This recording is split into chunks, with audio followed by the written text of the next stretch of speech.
Xarici ölkələrdən birində işləmək ya da təhsil almaq qərarına gəlmisiniz və günlərin bir günü sosial şəbəkələrdə sizi yaxından maraqlandıran elanla qarşılaşırsınız. Yüksək maaş, sərfəli şərtlər, sürətli sənədləşmə prosesi.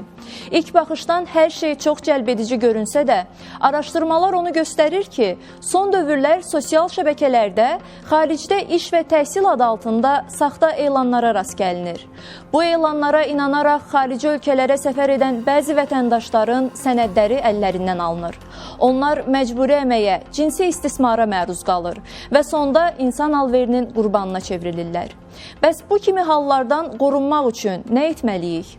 Xaricdə yüksək məvacibli iş və təhsillə bağlı onlayn təklif aldıqda, Daxili İşlər Nazirliyinin İnsan Alverinə qarşı Mübarizə Baş İdarəsinin 152 qaynar xəttinə müraciət edərək, konfidensiallıq təmin edilməklə ödənişsiz məsləhət ala.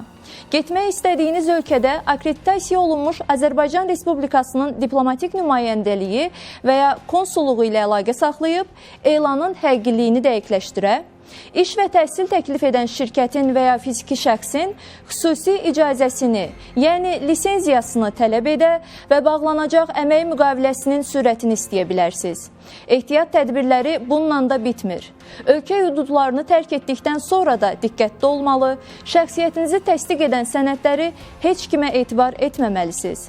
Əmək fəaliyyəti ilə məşğul olarkən əmək müqaviləsi bağlamalı, sizə qarşı edilən istənilən qanunazid əməl barədə dərhal yerli polis orqanına, eləcə də həmin ölkədə fəaliyyət göstərən diplomatik nümayəndəliyimizə və ya konsulluğa müraciət etməlisiniz.